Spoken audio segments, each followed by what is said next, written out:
안녕하세요. 오늘도 사연살롱을 찾아주셔서 감사합니다. 저는 30대 후반의 여성이에요. 결혼한 지는 이제 4년째 접어들었어요. 다들 시댁은 어렵고 불편한 게 있다고 하잖아요. 저도 크게 다르지는 않았어요. 제가 가장 힘들었던 건 시부모님이 아닌 손윗 동서 형님이었는데요.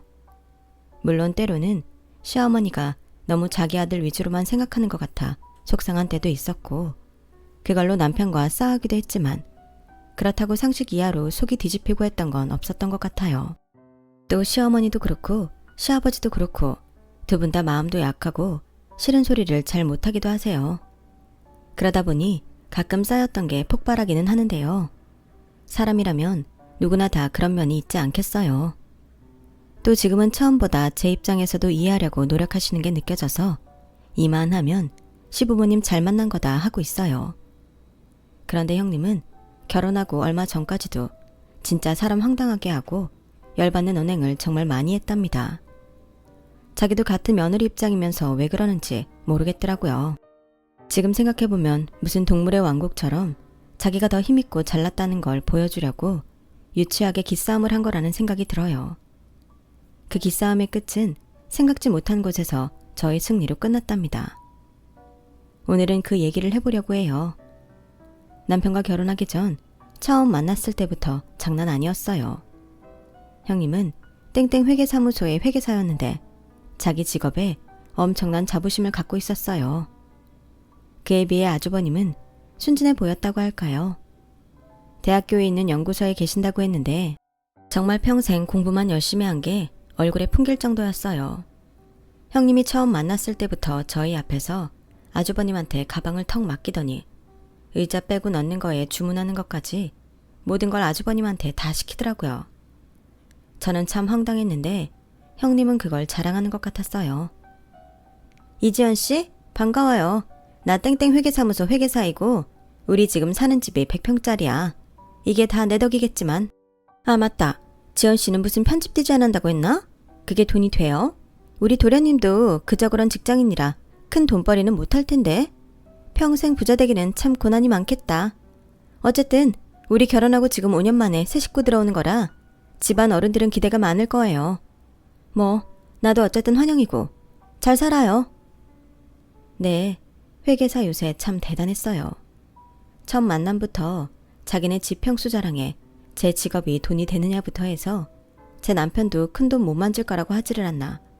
정말 상식 밖의 말만 쏟아놓는데 아주버님은 무안해서 저희한테 고개도 제대로 못 들고 계셨고 남편도 식사하는 내내 불쾌한 표정을 짓고서 두 사람한테 말도 잘하지 않았어요. 난 진짜 형을 이해할 수가 없다니까.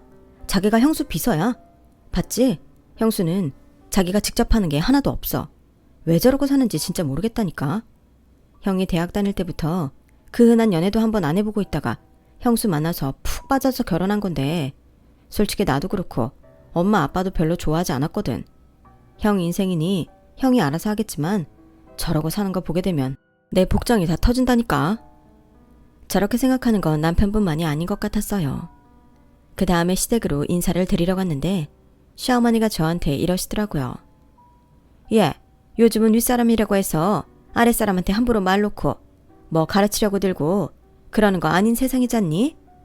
네 윗동서한테 기본 예의만 지키고 네 할 말 하고 그래라.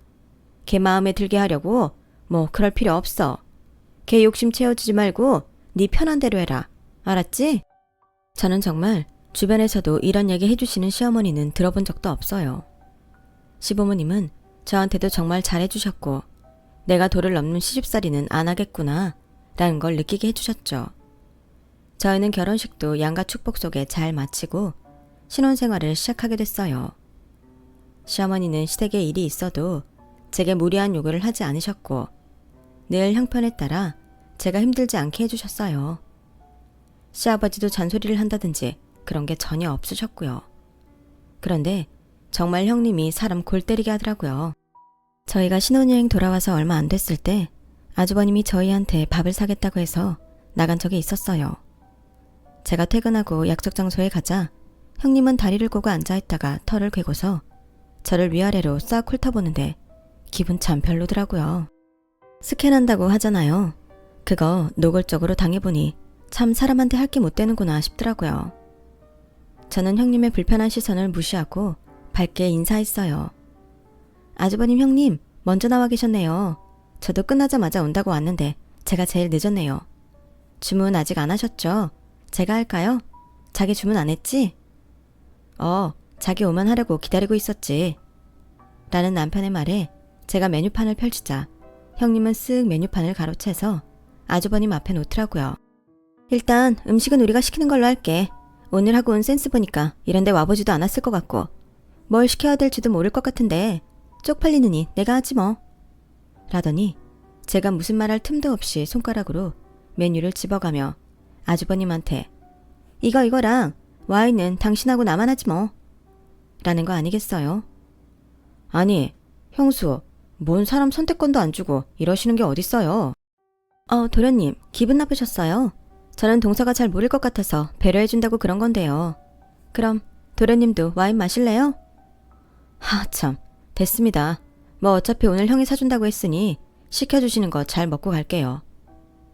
남편은 엉뚱하게 해석해서 자기 할 말만 하는 형님한테 질렸다는 듯 알아서 하라며 더는 말을 안 하더라고요. 하긴 저라도 그럴 것 같았어요. 물론 저도 기분이 많이 상했고요. 어쨌든 저는 내색하지 않으려고 애를 썼고 식사가 나오고부터는 같이 밥을 먹어서 그런지 어색했던 분위기가 좀 누그러지는 것 같았어요. 그런데 디저트가 나오기 전에 형님이 불쑥 저한테 이러더라고요. 동서, 명품백 없으면 어떻게 내가 하나 사줘? 아니, 식사 장소를 들었으면 거기에 맞게 갖추고 나와야지. 여기 봐봐. 누가 그런 싸구려 가죽 가방 들고 나온 사람 있나? 아무리 없이 살아도 사람이 기본적으로 갖추고 있어야 되는 게 있잖아. 네, 형님. 그럼 형님이 하나 사주세요. 감사히 받을게요. 이렇게 선물을 받을 줄 몰랐네요. 제가 넙죽 그 말을 받아들이자 형님은 당황했는지 얼굴이 빨개졌고 눈동자는 갈 곳을 잃고 흔들렸어요. 아니, 아무리 그래도 어떻게 고민 한번 안 하고 바로 그렇게 사달라고 해? 동서한테 무슨 말 함부로 하면 안 되겠네. 당황스럽다. 사주신다고 해서 감사히 받겠다고 한 것뿐인데요. 뭐 지금 사정이 안 되시면 천천히 사주셔도 돼요. 어머머, 동서 말 좀 이상하게 한다. 내가 돈도 없는데 무조건 지르고 받다는 거야? 형님은 손으로 파닥파닥 부채질을 하며 열을 식히더니 갑자기 화장실을 갔다 오겠다며 자리에서 일어났어요. 남편은 그 모습에 쿡 웃다가 얼른 참았고요. 집에 오는 길에 남편은 제 덕에 속이 다 시원하다고 했어요. 형수 당황하는 거 보니까 진짜 그동안 막혀있던 게 확 뚫리는 것 같더라니까. 너무 재밌었어. 근데 자기도 기분 나빴지. 어쩜 저렇게 사람을 대놓고 무안하게 하는지. 난 형수 보기 전에 회계사가 저렇게 대단한 사람들인지 몰랐잖아. 나라고 뭐 기분 좋을 리 있어. 근데 전에 어머니가 그랬잖아. 요즘은 무조건 윗사람 하는 말 참고 듣는 거 아니라고. 난 어머니가 이런 때를 대비해서 참지 말고 할 말 하라고 하신 것 같은데 그래서 대놓고 화내고 싸우기보다는 웃으면서 얘기해보기로 했지. 형이 하도 좋아하니 우리도 어쩔 수 없는 건데 난 진짜 형수 같은 사람 보다 처음 봐. 뭐 두 분이 잘 살면 그걸로 된 거 아니겠어? 나머지야 우리가 잘 대처하면 되는 거니까. 자기도 이제 너무 참기만 하지 마. 할 말은 해. 난 안 그래도 할 말 했어. 화내면서 말해서 문제지. 그래서 형수가 나 안 좋아하잖아. 아마 그래서 자기한테도 일부러 저러는지도 몰라. 그날 일은 그렇게 마무리되었고 얼마 지나지 않아서 시아버지 생신이 다가왔어요. 저는 결혼하고 첫 시댁 어른 생일이기도 하니 보통 신경 쓰이는 게 아니라 여기저기 물어보기도 하고 검색도 해서 선물도 그렇고 같이 식사를 할 장소도 물색했어요. 그런데 형님 내에서는 아무 연락이 없는 거였어요. 자기, 곧 아버님 생신인데 아주버님한테 무슨 연락 없어? 선물은 각자 준비해도 식사 장소는 같이 의논해야 되지 않아? 안 그래도 내가 형한테 연락해봤는데 아직 형수랑 얘기를 못 해봤다네. 조금만 기다려달래. 근데 예약하려면 지금쯤 해야 될 텐데 아주버님이 먼저 정하시면 안 되나? 나도 그러라고 했는데 뭐 형수한테 꼭 물어봐야 된대. 자기 혼자 정하기 좀 그렇다나. 내 형이지만 나도 답답하다. 그럼 내가 형님한테 전화해볼까? 그래도 되겠지? 집안 어른 챙기자고 연락하는 건데 괜찮겠지 뭐. 자기가 전화해준다면 나야 땡큐야.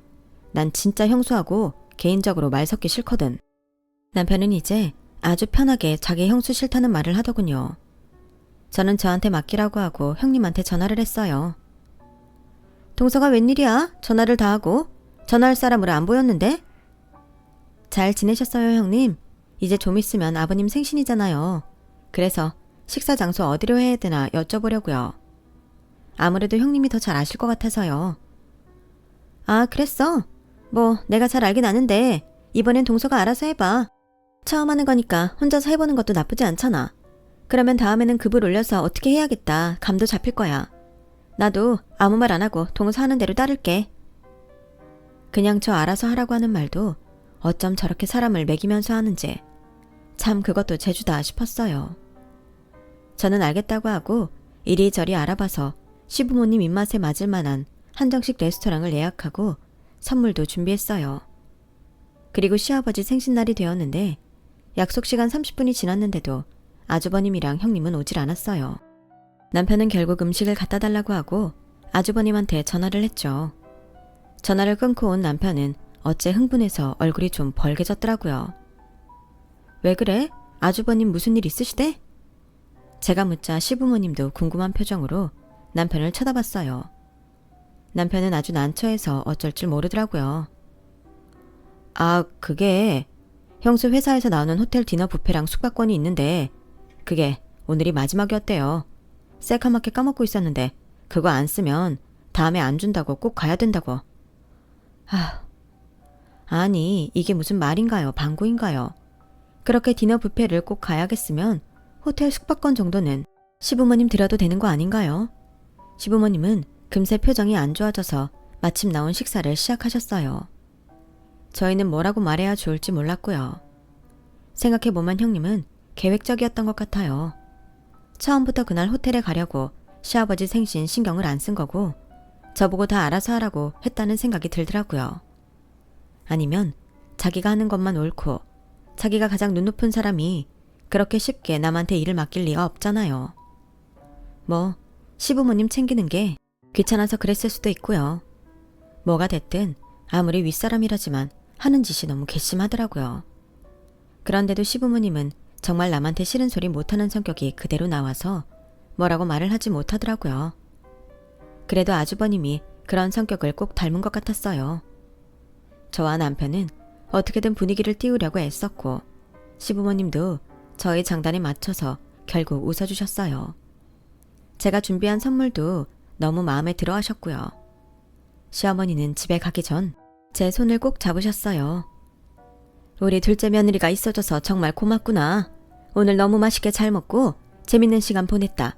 고마워. 결혼하고 얼마 안 됐는데도 형님 하는 게 정말 가관인데 시부모님은 그동안 정말 속통이 터졌겠다 싶더라고요. 아니, 아무리 자기 일만 중요한 사람이라고 해도 그렇지 이렇게 기본 예의까지 없을 수 있을까요? 이게 다 좋은 직업 같고 돈만 잘 벌면 된다는 식의 우리나라 교육이 문제 같다고 제가 남편한테 한탄을 했어요. 자기 교육부 장관 돼야겠다. 내가 밀어줄까? 농담하지 말고 난 정말 실망이야. 그래도 사회적으로 볼 때 성공한 전문직이잖아. 그런 사람들은 좀 더 나을 거라는 기대도 있고 말이야. 어쩜 저렇게 주변 사람은 보이지도 않는다는 듯 저럴 수 있지? 그게 내가 제일 열받는 건데 뭐 어쩌겠어. 그런 형수를 형이 좋아한다고 결혼한 건데 형 팔자지 뭐. 아니 아주버님은 자기 선택이라 그렇지만 다른 사람들은 뭐냐고. 어쨌든 엮여서 살아야 되는데 자기 똑똑한 만큼 불편은 끼치지 말아야지. 아 나도 모르겠다. 말해봤자 불평만 계속 나오지. 해결책도 없으니 말이야. 그렇게 며칠이 지나고 시어머니가 저 주려고 블라우스를 샀다며 전해주러 오셨더라고요. 내가 딸이 없어서 이렇게 아기자기한 거 사서 줘보고 싶었거든. 둘째 들어오니까 이런 것도 해보고 너무 좋다. 저는 너무 감사하다고 잘 있겠다고 말하고는 그날 이후 형님한테 연락은 있었는지 조심스럽게 물어봤어요. 어머니, 혹시 형님한테 아버님 생신 잘 보내셨냐는 전화는 안 왔어요? 걔가 그런 전화할 정신이 있는 애가 아니야. 뭐 집 바쁜 일 끝나면 연락 한번 하겠지. 예, 그런 얘기 하지 말고 우리 즐거운 얘기 하자. 네 시아버지가 너 때문에 생신날 아주 호강했다고 너무 좋아하신다. 다음에 너 집에 오면 용돈 주신대. 아니에요. 제가 그런 거 받으려고 한 건가요? 당연한 일을 한 건데요. 마음에 드셨다니 저도 기분 좋아요. 아무래도 형님은 시부모님 생신을 제대로 챙기지 않았던 것 같아요. 형님 한 사람한테 시댁이 이리저리 흔들리는 거 아닌가 그런 생각이 들자 어째 이제 막 결혼한 제가 다 욱하더라고요. 하지만 저야 어쨌든 형님보다 아랫사람이고 결혼해서 이제 막 시댁도 알아가는 참인데 함부로 무슨 말을 할 수 있는 것도 아니었죠. 저는 어쩌면 형님도 저는 모르는 이유가 있을 수도 있다고 그렇게 좋게 생각하고 넘어가기로 했어요. 회계사무소들이 월말이 닥치면 다들 정신없이 바쁘다던데 마침 그때가 월말이기도 했기에 그래서 그런가 보다 이해하려고도 했고요. 하지만 시간이 가면 갈수록 형님에 대해 알게 되는 이야기는 제가 이해할 수 있는 수준이 아니었어요. 형님은 결혼할 때 원래 집을 반반씩 내서 하기로 했는데 결혼 준비하면서 갑자기 자기네 친정이 요즘 많이 어렵다며 하도 우는 소리를 내서 시부모님이 다 해주셨다고 하네요. 집에 들어가는 가구며 가전제품도 아주버님이 마련하셨고요. 지금 사는 그 100평이라는 데에는 6개월 전쯤 들어갔다는데 자기네 돈 벌어서 이사를 하면 월대 살던 집 보증금은 시부모님한테 돌려드려도 되잖아요. 정말 한 푼 들이지도 않았고 감사하다는 말도 없었대요. 그 말을 할 때 남편은 정말 얼굴이 벌개져서 씩씩대더라고요. 왜 안 그렇겠어요? 저는 듣기만 하는데도 기가 막히더라고요. 그때는 시간이 또 그렇게 지나갔고 2달쯤 후였어요. 형님한테서 전화가 왔는데 그 내용이 참 가관이었어요. 동서, 내가 시간 지나 이런 거 물어보는 게 좀 그렇긴 한데 그래도 궁금해서 말이야. 아버님 어머님이 동서 예물 어떻게 해줬어? 예물이요? 그건 갑자기 왜요?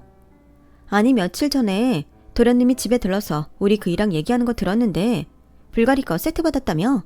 그리고 아버님이 저번에 생일 준비하느라 수고했다고 동서 용돈도 주셨다던데 그거 다 정말이야? 예물은 불가리 그거 딱 하나 받은 거 맞고요. 아버님이 주신 용돈은 정말 안 받으려고 했는데 꼭 주시겠다고 하셔서 주신 거 반만 받았어요. 아니 한 세트고 반이고 받은 거 맞잖아. 어머, 아버님 어머님 지금 동서랑 나랑 차별하는 거 맞지? 난 결혼할 때 그런 비싼 예물 받지도 못했어. 우리 남편이 준비한 반지 목걸이 세트만 받았다고. 그리고 용돈이라니. 나한테는 그런 거 주신 적도 없는데 이거 차별 맞아. 동서, 뭘 했길래 아버님 어머님이 그런 걸 해주셔? 제가 뭘 했냐고요? 글쎄요. 저는요 집장만 하는 것도 오히려 제가 돈 더 보태서 했고요. 한 6대4 정도로 제가 더 냈어요. 그리고 아버님 생신 챙긴다고 선물도 드리고 한정식 레스토랑 아버님 어머님 입맛 맞을 것 같은 데로 골라서 같이 식사도 했죠. 뭐 그 정도 한 것 같아요. 참 주말마다 안부 전화도 드리고 가끔 부르시면 가기도 하고요. 그런 정도 가지고 동서한테만 용돈 주고 할 리가 없는데? 대체 무슨 알랑방귀를 그런 예물을 받은 건지 말해봐. 저는 집 얻을 때 제가 좀 더 보탠 것밖에 없어요. 제가 아버님 어머님 마음을 다 알 수 없으니 왜 그런 비싼 걸 해주셨는지는 저도 모르죠. 직접 물어보세요. 아우 동서, 그런 걸 어떻게 대놓고 물어봐. 참나, 누구 눈치 없는 사람 만들 일 있어? 아무튼 알았어. 동서도 참 대단한 사람이네. 가지 거 알려주는 게 뭐 대수라고. 처음부터 보통 깜찍하진 않겠구나 했지만 이 정도일 줄은 몰랐네. 제가 깜찍한 인상은 아닌데 그렇게 봐주셨다니 감사해요. 저는 형님의 말도 안 되는 꼬인 말에 지고 싶지 않았어요. 제 옷차림이나 가방 같은 게 자기가 한 것보다 좀 저렴한 것 같으면 대놓고 깎아내리고 제가 시부모님한테 자기보다 좋은 걸 받은 것 같으면 그건 또 못 참는다니. 어떻게든 자기가 남보다 나아 보여야 하고 욕심도 굉장히 많은 사람이구나 싶었죠. 그리고 자기 외모를 위해서는 정말 아낌없이 돈을 쓰는 것 같더라고요. 요즘 피부과 성형외과 가는 게 뭐 사치도 아니고 얼굴에 주사 맞는 사람도 많은데 그걸 뭐라고 하는 건 아니에요. 자기는 온갖 것 다 하면서 아주버님이나 아이한테는 전혀 신경을 안 쓰고 잔소리만 하는 게 얄밉더라고요. 남편이 아주버님을 만나고 오면 늘 열받아서 형님 너무한다고 화를 내는데요. 저는 처음에는 남편이 지나치게 형님을 싫어한다고 생각했는데 그게 아니었어요. 아니, 누가 요즘 자기 피부과 돈 쓰는 거 뭐라고 하겠어? 그렇게 자기 관리하고 꾸미는 거 자기 돈 번 걸로 감당이 되면 뭐라고 안 하지. 물론 형수 돈 많이 벌겠지. 그렇다고 해도 자기만 혼자 무슨 연예인처럼 매달 엄청나게 피부과에 돈 들이고 형이랑 이현이는 요만큼도 신경을 안 써. 내가 진짜 기가 막힌 게 뭔 줄 알아? 형은 속옷을 아직도 결혼 전에 입던 걸 입더라. 이게 말이 돼? 그게 언젠데. 그리고 이현이 입 주위에 하얗게 버짐인지 그런 게 폈어. 아니 100평짜리 집이라고 자랑하면서 애 먹이는 거랑 건강에 얼마나 신경을 안 썼으면 그 지경을 만들어? 형이 병원 같이 갔는데 영양소 부족이라고 그랬대. 이게 말이 되냐고. 이제 3살짜린데 자기가 잘 챙겨야 될 거 아냐. 자기가 형님 너무 나쁘게 보고 그러는 거 아니야? 형님 많이 바쁘시니까 아주버님이 챙길 수도 있잖아. 누가 그걸 몰라? 물론 형도 바쁘다고 집안을 안 돌본 건 반성해야지. 근데 형수는 자기 몸은 잘 챙기면서 식구는 안 챙기니까 하는 소리야. 형은 사실 한번 연구 시작하면 자기 먹는 것도 잊어버려. 형이 잘했다는 게 아니고 성격이 그런 데가 있는 거고, 형수처럼 온갖 것 신경 잘 쓰는 사람이 애가 저 지경이 되게 뒀다는 게 기가 막히지. 안 그래도 형은 다 자기 잘못이라고 아주 이현이한테서 눈을 떼지 못하더라. 물론 형이랑 형수 다 똑같지만 난 진짜 형수한테 질렸어. 제가 형님을 겪어보니 남편이 그렇게 펄펄 뛰고 열을 내는 게 이해가 가더라고요. 그렇게 자기가 받아야 될 거는 시간이 지나도 따지면서 자기 아들한테는 그렇게 무심하다는 게 이기적이라고 밖에는 할 말이 없었으니까요. 게다가 시가 쪽에 결혼식이 있어서 가게 됐는데요. 저는 늘 티 안 나게 꾸민 듯 안 꾸민 듯 하는 걸 좋아해서 요란하게 명품 상표 보이고 그런 걸 안 좋아해요. 그런데 형님은 저와 달라서 아주 머리끝부터 발끝까지 자기가 그 명품 브랜드 상품인 것처럼 티를 내거든요. 뭐 그거야 자기 취향이니 이해해요. 그럼 다른 사람 취향도 존중해줘야 되는 거 아닌가요? 형님은 그 결혼식 자리에서도 저를 쓱 훑어보더니 이내 비웃으면서 이러더라고요. 아니, 그게 대체 언제적 스타일이야? 동서는 시댁 결혼식까지 그렇게 꼭 없는 티를 내야 되겠어? 아니, 편집 디자인을 하는 사람이면 그래도 디자인이라는 걸 하는 건데 이렇게 센스가 없어. 어머 형님, 요즘은 브랜드 티 내지 않는 게 더 세련된 거예요. 내가 이런 브랜드 써요 하고 티 내는 건 나이 든 것 같잖아요. 동서는 자격지심을 참 이상하게 표현하더라. 동서도 그렇고 도련님도 그렇고 그렇게 벌어서는 생활비 들어가는 것도 빡빡하잖아. 그냥 없으면 없다고 하면 되지. 무슨 티가 안 난다는 둥 그런 말을 해. 뭐 동서 취향이 구린 건 알겠는데 그래도 이런 자리는 좀 더 차려입고 오는 버릇 좀 해. 어머님 아버님도 며느리가 이러고 오면 창피하실 거 아니야. 저는 형님이 너무 선 넘는 것 같아서 뭐라고 하고 싶었지만 주위에 다른 시댁 어른들도 있고 해서 그냥 참고 말았어요. 그 일이 있고 한 달쯤 지났을 때 형님네는 이사를 갔어요. 거기가 앞으로 오를 거라는 말을 들었다며 그렇게 자랑하던 100평짜리 집을 팔고 50평 정도 되는 아파트로 이사를 했더라고요. 그런데 형님은 무슨 꿍꿍이가 있었는지 자기네 회사 사람들, 거래처 사람들 다 같이 집들이를 하는데 저보고 와서 도와달라고 하더라고요. 동서, 우리 집들이 할 때 동서가 같이 음식도 날라주고 뒤에서 우리 이현이도 챙겨줄래? 내가 그날 일한 건 섭섭하지 않게 쳐줄게. 그래도 새 집에서 손님 만든 건데 생판 모르는 남보다 동서가 도와주는 게 마음이 놓이잖아. 아 맞다. 어쨌든 동서도 집들이 오는 거니까 선물 가져올 거잖아.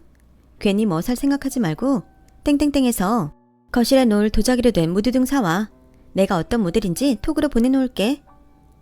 형님은 저를 자기 집들이에서 심부름시키면서 자기가 저보다 더 우위에 있다는 걸 보여주고 싶은 것 같았어요.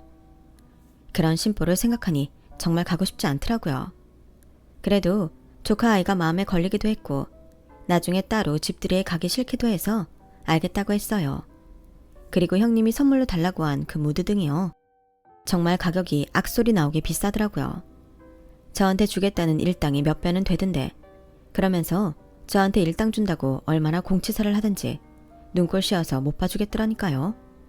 아무튼 그날은 그런 걸로 따지는 것도 유치했고 저는 조카를 돌보면서 손님들이 오기를 기다렸어요. 손님들이 하나 둘씩 오기 시작하더니 곧 오기로 한 사람들이 다 왔고 저는 형님이 시키는 대로 음식을 내갔어요. 아주버님은 제가 왔다 갔다 음식을 나르니까 미안해서 어쩔 줄을 모르더라고요. 아우 재수씨, 제가 나중에 다 갚을게요. 오늘 정말 미안해요. 네, 그래도 이사하셨는데 저도 이렇게 축하한다고 생각하면 되죠 뭐. 그러면서 음식을 들고 제일 마지막에 오신 손님들 자리에 갔는데 그 중에 나이가 가장 많은 남자분이 저를 빤히 보시더니 갑자기 반갑게 인사를 하더라고요. 아유, 지연씨. 지연씨를 여기서 보네? 어떻게 여기를 왔어요? 누구랑 아는 사이예요? 아저씨. 저 여기 저희 아주버님 댁이에요. 오늘 집들이 있다고 해서 도와드리러 왔는데요. 아니, 우리 회사 큰 고객 따님이? 그럼 김현수 씨 동서인 거네? 와, 이런 인연이 있나? 그렇게 활짝 웃으며 제 손을 잡는 그분은 저희 아빠 회사 일을 해주는 대표님이었어요. 저는 몰랐는데 원래 공동대표로 있던 회계사무소에서 독립해서 따로 사무소를 차렸는데 그때 아빠가 대표님 부탁으로 회계 업무를 이쪽으로 옮기셨다고 해요. 그래서 저는 형님이 땡땡 회계사무소라고 했을 때 잘 몰랐던 거고요. 거기 대표님이 아빠와 친분이 있는 것도 몰랐죠. 대표님이 저를 붙잡고 반갑게 이야기를 하고 있으려니 형님이 무슨 일인가 싶어서 잽싸게 오더라고요. 어머 대표님, 우리 동서한테 무슨 일이실까요? 이렇게 누구랑 반갑게 얘기하시는 거 처음 본 것 같아요. 김 차장. 김 차장은 내가 독립하고 우리 사무소 와서 잘 모르지? 여기 지연 씨가 우리 회사 은인이나 다름없는 땡땡 투자 대표님 딸이야. 거기 회사 회계랑 대표님 갖고 있는 건물 큰 거 두 채도 우리가 하잖아. 이런 인연이 있을 줄은 꿈에도 몰랐네. 김 차장, 동서한테 아주 잘해야 되네. 지금도 우리 사무소 큰 고객분 따님이거든. 김 차장이 지연 씨한테 실수해서 우리 일감 떨어지는 불상사는 생기지 말아야지. 농담이고 김 차장이 어련히 알아서 잘하겠어. 이렇게 형님네 집들이라고 도와주러 온 거 보면 사이가 꽤 좋은 것 같은데 오늘 김 차장이 일 다 끝나고 나면 지연 씨한테 크게 한턱 쏴야 돼. 알았지? 아, 네, 그래요. 동서 친정이 그랬군요. 형님은 얼굴이 불그락 푸르락 난리가 났고 입술이 파르르 떨렸어요. 저는 그걸 보고 웃음이 터질 것 같은 걸 겨우 참았어요. 사실 저희 아빠가 규모가 크지는 않아도 아주 알찬 투자회사를 운영하고 있었고 그 회사가 있는 건물과 그 옆 건물도 소유하고 계셨는데 그 건물이 좀 크거든요. 그런 사실을 전혀 몰랐던 형님은 깜짝 놀란 거고 대표님이 대놓고 저한테 잘해주라고 하니 완전 당황한 거죠. 대표님은 집들이가 끝나고 돌아갈 때까지 형님한테 저한테 잘해주라고 몇 번을 말했는지 몰라요. 자기 대표한테 뭐라고 할 수도 없고 형님은 어쩔 수 없이 예 할 수밖에 없었죠. 사람들이 다 가고 난 후 형님은 저한테 따지듯이 말했어요. 아니, 동서는 친정집이 그러면 그렇다고 말을 해줘야지. 왜 여태 아무 말도 안 했어? 이게 대체 무슨 경우야? 제 친정일이 형님하고 관계가 있을 줄 저도 몰랐죠. 아니, 그렇게 잘 사는 집딸이 왜 이러고 다녀? 누가 보면 아주 서민인 줄 알겠어. 형님, 제가 정말 말 안 하려고 그랬는데요. 지난번 결혼식 때 형님이 뭐라고 했던 그 옷이요. 그거 유럽에서는 굉장히 유명한 하이엔드 제품이에요. 저는 원래 명품 브랜드 떡하니 붙여놓은 거 별로 안 좋아해서 좋은 자리에는 주로 그런 거 입어요. 그리고 평소에는 일하고 활동하기 좋은 옷하고 신발이면 뭐든 괜찮고요. 원래 그런 거 신경 안 쓰고 오래 입고 오래 쓸 수 있는 거 좋아하는 것 뿐이에요. 그러니까 형님도 이제 제가 하고 다니는 것 같고 뭐라고 안 하셨으면 좋겠어요. 형님이 남한테 보이는 거 많이 신경 쓰시는 건 알겠는데요. 형님처럼 하지 않는다고 다른 사람들 쉽게 판단하시는 거 솔직히 아닌 것 같아요. 저 오늘 온 것도 이연이가 신경 쓰여서 온 거지. 형님 그동안 저한테 하셨던 걸 생각하면 여기 단 1초도 있고 싶지 않거든요. 그러니까 앞으로는 제가 아무리 아랫사람이어도 말조심 좀 해주셨으면 좋겠어요. 제가 이빠른 소리를 하자 형님은 어쩔 줄 몰라서 양손을 잡고 발만 동동 구르더라고요. 제가 옷을 갈아입고 나와서 집에 간다고 하자 형님은 그제야 제 팔을 붙잡고 사정하더라고요. 저기 동서, 친정에 내 얘기 뭐 하고 그런 거 없지? 그동안 나 때문에 마음 상한 거 있었으면 내가 사과할게. 동서가 처음부터 친정이 어떤 집안인지 말만 해줬어도 이럴 일은 없었겠지만. 아차, 아니야. 지금 말한 건 잊어줘. 미안해. 내가 미안해. 형님은 사과한다는 말도 입이 겨우 떨어지는 게 보였어요. 그리고 미안하다고 하는 순간에도 얄미운 말을 하는 건 너무 의도적인 게 빤히 보여서 참 사람이 별로라는 걸 다시 한번 새삼 깨달았죠. 제가 아주버님하고 조카한테만 인사를 하고 나가자 형님은 엘리베이터 앞까지 따라오면서 동서, 내 맘 알지? 아무튼 앞으로 잘 부탁하고 미안해. 그리고 내가 오늘 동서가 사온 선물하고 일당하고 그 돈 다 붙여줄게. 형님, 선물은 선물이죠. 그걸 왜 돈을 주세요? 아니야, 내가 부탁해서 사온 거니까 돈 보내줄게. 그럼 내 얘기 대표님한테 이상한 건 하지 말고 잘 부탁해. 형님은 엘리베이터 문이 닫힐 때까지 억지로 웃으면서 저한테 손을 흔들더라고요. 저는 집으로 가면서 형님한테 문자를 보냈어요. 형님이 어떤 마음으로 사과를 하셨든 받을게요. 솔직히 형님도 그동안 저한테 이상하게 군 거 아시죠? 아무리 아랫사람이어도 더는 그러지 마셨으면 좋겠어요. 그리고 형님, 이제는 아주버님하고 이현이한테도 신경 좀 쓰세요. 형님 얼굴하고 옷하고 신발에만 돈 쓰지 마시고 아주버님 새 속옷도 사주시고 좋은 데도 같이 가시고요. 이현이 먹는 것도 신경 쓰시고요. 그런 거 아버님 어머님도 아시면 마음이 어떠시겠어요? 아무리 싫은 소리 못하시는 분들이라고 해도 그렇지. 형님이 그런 사람 성격 뻔히 다 알고 더 마음대로 하는 거 제 눈에 다 보이거든요. 앞으로는 아버님 어머님 생신도 신경 쓰시고 명절에도 시댁에 인사도 잘 하셨으면 좋겠네요. 형님 명절에 시댁에 아무것도 안 하신다면서요. 저한테만 아버님이 용돈 줘서 섭섭하다고 하셨죠? 형님이 한 번만 명절에 찾아가서 인사만 하셔도 아버님 어머님 좋아서 용돈 더 주실걸요. 제가 말하는 게 주제 넘을 수 있지만 이제 형님도 윗사람답게 행동하시면 좋겠네요. 평소 같으면 제가 이런 말하면 난리 났을 형님인데 그날은 바로 저한테 꼬리를 내리는 문자를 보냈더라고요. 그래, 알았어 동서. 동서 말대로 할게. 저는 그 일을 저만 알고 있기로 했어요. 그래서 한동안 말 안 하다가 좀 지나서 얘기했더니 남편이 통쾌해서 어쩔 줄 모르고 웃더라고요. 정말 생각지 못한 곳에서 아빠 지인분을 만나서 형님이 그동안 저 먹인 걸 몇 배로 돌려준 것 같아서 저도 그날 일을 생각하면 저절로 웃음만 난답니다. 형님은 그 이후 제 눈치를 엄청 보더라고요. 저한테 잘하려고도 노력하지만 그게 다 친정백 때문인 게 눈에 뻔히 보일 정도로 떨떠름한 표정으로 하기 때문에 사람이 바뀐 건 아니라는 건 잘 알겠더라고요. 그래도 저한테 전처럼 함부로 굴지 않아서 그건 정말 좋더라고요. 말도 안 되는 소리 듣지 않아도 돼서 마음도 편했고요. 자기 대표 귀에 무슨 말이 들어갈까봐 전전긍긍하는 모습을 보면 좀 짠하기도 해요. 제가 자기 본 모습을 다 폭로하면 대표한테도 찍힐 테고 그렇게 되면 자기 회사 생활도 편치만은 않을 테니까요. 어쨌든 형님은 형식적이긴 하지만 아버님 어머님한테 가뭄에 콩나듯 전화도 하고 생신 때에는 선물이라도 챙겨 보내더라고요. 저는 형님을 보며 그런 사람은 되지 말아야지 하고 다짐한답니다. 제 이야기는 여기까지예요. 다들 재미있게 들어주셨길 바라며 이만 인사드릴게요. 감사합니다. 여러분, 사연 댓글에 응원과 현명한 조언 부탁드려요. 좋아요와 구독은 저에게 큰 힘이 됩니다. 오늘도 좋은 일 가득하세요.